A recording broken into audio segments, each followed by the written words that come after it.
ఈ రోజు ఏదైతే కమిషనర్ ఆఫ్ సివిల్ సప్లైస్ గారికి కలిసి ఉన్న సంక్షేమం పైన ఏ రకంగా అయితే కమర్షియల్ సిలిండర్స్ ఎల్పిజి పైన జరుగుతున్న ఇబ్బందులు వారికి వివరించడం జరిగింది.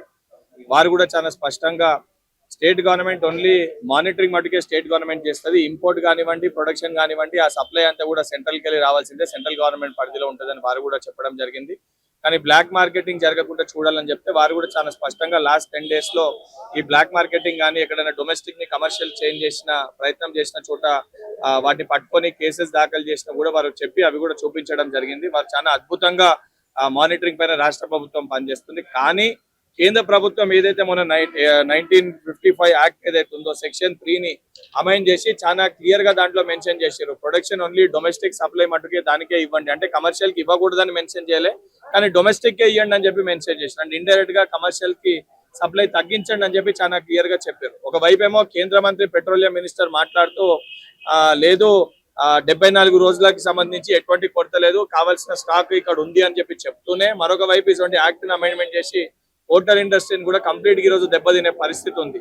సో తక్షణమే ఇదన్నీ కూడా కేవలం కేంద్ర ప్రభుత్వం ఒక ఫారెన్ పాలసీ, వారి యొక్క తప్పుడు విధానాలు. గతంలో ఎప్పుడు వార్ జరిగినా మనం అన్ని కంట్రీస్ మధ్యలో కూడా ఒక న్యూట్రల్ రోల్ ఇండియా ప్లే చేస్తుండే. గతంలో ఎవరు అధికారంలో ఉన్నా కూడా ఒక న్యూట్రల్ రోల్, అందరికి కూడా న్యూట్రల్ గా ఇండియా వ్యవహరిస్తుండే. కానీ నరేంద్ర మోడీ గారు ఇజ్రాయెల్ కి వెళ్లి వారు ప్రవర్తించిన తీరు, వారు ఇచ్చిన స్టేట్మెంట్స్, వారి ఫారెన్ పాలసీ విధానాల వలన ఇతర కంట్రీస్ కి, వారు జరుగుతున్న కంట్రీస్ కి వారికి జరిగిన ఇబ్బందుల వలన ఈ రోజు భారతదేశానికి రావాల్సిన ఇంపోర్ట్స్ ని కూడా కంప్లీట్ గా వాళ్ళు ఆపేసిన పరిస్థితి ఉంది. అంటే కేంద్ర ప్రభుత్వం నరేంద్ర మోడీ గారు ప్రవర్తించిన తీరు, వారి యొక్క స్టేట్మెంట్స్ వలన ఈ రోజు భారతదేశానికి సంక్షోభం ఏర్పడే పరిస్థితి ఉంది. ఎందుకంటే ఈ హోటల్ ఇండస్ట్రీ కరోనా విపత్కర సమయంలో కూడా మన ఎకానమీని ఏదైతే పడిపోకుండా కాపాడింది హోటల్ ఇండస్ట్రీ. ఈ రోజు ఇదే రకంగా కొరత కొనసాగితే రేపొద్దున హోటల్ ఇండస్ట్రీ కానీ, ట్రాన్స్పోర్ట్ కానీ, హాస్పిటల్ కానీ, ఎడ్యుకేషనల్ ఇన్స్టిట్యూషన్స్ కానీ మొత్తం కూడా మన భారతదేశ ఎకానమీ మొత్తం కూడా పడిపోయే పరిస్థితి ఉంది. కాబట్టి తక్షణమే కేంద్ర ప్రభుత్వం ఇంటర్వ్యూన్ అయి దీన్ని పార్లమెంట్ లో కూడా చర్చించి ఏ రకంగా ఈ సంక్షోభంకి వెళ్ళి బయటపడాలి, ఒక సొల్యూషన్ తీసుకురావాలని చెప్పి డిమాండ్ చేస్తుంది. అంటే ఇప్పుడు ఈ యుద్ధానికి సంబంధించి కూడా నరేంద్ర మోడీ ఒక మౌనం వహిస్తున్నట్టు అనిపిస్తా ఉంది. నేను ఏమైనా జోక్యం చేసుకోవచ్చు, చర్చ జరపడం. నరేంద్ర మోడీ గారు ఇజ్రాయెల్ వెళ్ళి బ్రదర్ కంట్రీయో సిస్టర్ కంట్రీయో ఇజ్రాయెల్ అని చెప్పి మాట్లాడి దాని తర్వాత మరుసటి రోజే ఇరాక్ కి సంబంధించిన వాళ్ళ యొక్క చీఫ్ ని ఇజ్రాయెల్ మిజైల్స్ తోటి నరేంద్ర మోడీ గారు ఇక్కడ ల్యాండ్ కాగానే హతమార్చేసరికి మనం ఇచ్చే స్టేట్మెంట్స్ మన దేశానిపైన ఎఫెక్ట్ పడకూడదు. గతంలో ఎప్పుడు కూడా రెండు దేశాల మధ్యలో యుద్ధ వాతావరణం కొనసాగితే దాన్ని శాంతింపజేయడానికి రెండు దేశాల మధ్యలో ఒక న్యూట్రల్ రోల్ అనేది మనం ఫారెన్ పాలసీస్ ఉంటుండే.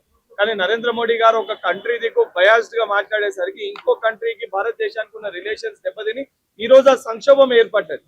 ఇది ముమ్మాటికి ఆలోచన లేకుండా, అవగాహన లేకుండా తప్పుడు ఫారెన్ పాలసీస్ ఏవైతే కేంద్ర ప్రభుత్వం ప్రవర్తించిందో దాని వల్లనే ఈ రోజు ఈ సంక్షోభం ఏర్పడ్డది. కాబట్టి తక్షణమే ఏ రకంగా ఈ సంక్షోభంకి వెళ్ళి బయటపడాలి, దీనిపైన పార్లమెంట్ లో చర్చించమని డిమాండ్ చేసినప్పటికీ కూడా చర్చ కూడా పెట్టే ప్రయత్నం కేంద్ర ప్రభుత్వం చేస్తలేదు. సో తక్షణమే కేంద్ర ప్రభుత్వం ఏ రకంగా ఈ సంక్షోభంకి వెళ్ళి బయటపడేయాలి, దానిపైన దృష్టి పెట్టాలి, ఆలోచించాలంటే డిమాండ్ చేస్తున్నాం.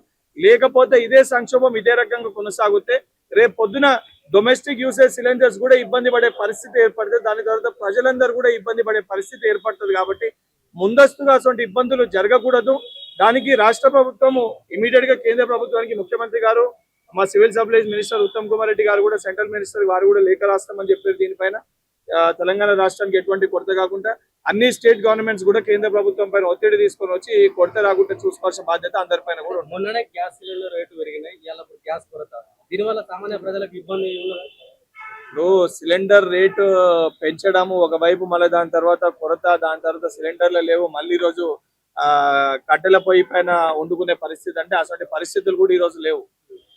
సామాన్య ప్రజలకు ఇబ్బంది పడే పరిస్థితి ఉంటది. కాబట్టి కేంద్ర ప్రభుత్వం తీసుకునే ఫారెన్ పాలసీస్ కానీ, మనం ప్రవర్తించే తీరు, మనం వ్యవహరించే తీరు, ముఖ్యంగా ఏదైనా రెండు దేశాల మధ్యలో యుద్ధం జరుగుతున్నప్పుడు దానికి శాంతి చర్చలు జరిపే ప్రయత్నం చేయాలి తప్ప ఒక కంట్రీకి వెళ్ళి మనం బయాస్డ్ గా ఒక కంట్రీకి సానుకూలంగా మాట్లాడితే ఇంకో కంట్రీ ఆటోమేటిక్ గా నిర్ణయాలు తీసుకుంటే దాని వలన ప్రజలు ఇబ్బంది పడతారు. ఈ రోజు కేంద్ర ప్రభుత్వం ఇమీడియట్ గా దీనిపైన రియాక్ట్ అయ్యి ఈ సంక్షోభాన్ని ఏ రకంగా ఆపాలి, దానిపైన దృష్టి పెట్టాలని చెప్పి డిమాండ్ చేస్తారు. ఆల్రెడీ దీనిపైన చర్చ పెట్టాలని చెప్పి ఇండియా అలయన్స్ మొత్తం కూడా దీన్ని చర్చకు తీసుకోవాలని చెప్పి పార్లమెంట్ లో డిమాండ్ చేస్తే స్పీకర్ గారు వారికి సంబంధించి దాన్ని ఆమోదించకుండా దీన్ని చర్చలోనే పెడతలేదు. ఎందుకంటే ఇది ఈ రోజు ఉన్న దాంట్లో అతి ముఖ్యమైన, అతి పెద్ద సమస్య. ఇది భారతదేశ కంప్లీట్ ఎకానమీని దెబ్బతీసే పరిస్థితి ఉంది ఈ రోజు. గ్యాస్ కానీ ఎల్పిజి కానీ ముఖ్యంగా 80% జనాలు దీని వలన ఇబ్బందులు ఆల్రెడీ ఎదుర్కోవడం స్టార్ట్ అయింది. డైరెక్ట్ గాను ఇండైరెక్ట్ గాను. హోటల్ ఇండస్ట్రీ బంద్ అయితే కేవలం హోటల్ యాజమాన్యం ఇబ్బంది పడదు, దానిపైన ఆధారపడున్న ఎంప్లాయీస్ కానివ్వండి, స్విగ్గీ జొమాటో కానివ్వండి, అందులో పనిచేసే వ్యక్తులు కానివ్వండి, దానికి సప్లై చేసే కూరగాయలు కానివ్వండి, వాళ్ళు కొనుక్కునే వాళ్ళు ప్రతి ఒక్కరు కూడా, అగ్రికల్చర్ ఫార్మర్స్ ప్రతి ఒక్కరు కూడా ఇబ్బంది పడే పరిస్థితి ఉంటుంది. సో తక్షణమే దీనిపైన రియాక్ట్ అయ్యి ఈ సమస్యని ముందు పెట్టుకొని ఈ సమస్యని ఏ రకంగా పరిష్కరించాలి, పార్లమెంట్ లో కూడా చర్చించి సమస్యకు ఒక పరిష్కారం తీసుకురావాల్సిన బాధ్యత కేంద్ర ప్రభుత్వం పైన ఉంది. కానీ ఆ రకంగా కాకుండా దీనికి తప్పించుకొని దీన్ని పక్కన పెట్టే ప్రయత్నం చేయడం అనేది సరైన విధానం కాదు. ఒకటి చివరి ప్రశ్న, ఇప్పుడు రాష్ట్రాలలో కూడా ఫుడ్ కొరత ఏర్పడుతున్నట్టు కనిపిస్తా ఉంది. అంటే గ్యాస్ కొరత వల్ల ఇది నిజంగా, ఎందుకంటే ఇప్పుడు అప్పట్లో కరోనా వచ్చినప్పుడు కూడా చాలా మంది దగడికే చనిపోయారు. ఇప్పుడు కూడా ఒక భయోత్పాదనం ఏర్పడుతున్నట్లే కనిపిస్తుంది. బ్లాక్ మార్కెట్ పెరగడం ఇదంతా ఈ అంటే ఇప్పుడున్న పరిస్థితుల్లో ఉన్న స్టాక్ అనేది కంప్లీట్ గా తక్కువ అయిపోతే బ్లాక్ మార్కెట్ కాదు, రావాల్సిన సప్లై ప్రొటెక్షన్ లేనప్పుడు దాన్ని చేసే పరిస్థితి కూడా ఉండదు. 74 రోజుల వరకు కొరత లేకుండా కావాల్సిన వ్యవస్థ ఉందని చెప్పి కేంద్ర మంత్రి గారు ప్రకటన చేశారు. కానీ at the same time 1955 act ఏదైతే ఉందో సెక్షన్ 3 పవర్స్ ఆఫ్ సెక్షన్ 3 ని వారు అమెండ్ చేసి చాలా క్లియర్ గా అందులో కేవలం డొమెస్టిక్ పర్పస్ కే చేయండి అని చెప్పి చాలా క్లియర్ గా సెక్షన్ 3 ని కూడా ఇంప్లిమెంట్ చేయడం జరిగింది, దాన్ని తీసుకురావడం కూడా జరిగింది. అంటే చెప్తూనే ఒక దిక్కు కొరత లేదని చెప్తూనే చాలా క్లియర్ గా ఇన్స్ట్రక్షన్స్ ఇస్తున్నారంటే అర్థమవుతుంది ద్వంద్వ వైఖరి ఏ రకంగా కేంద్ర ప్రభుత్వం ఉందో.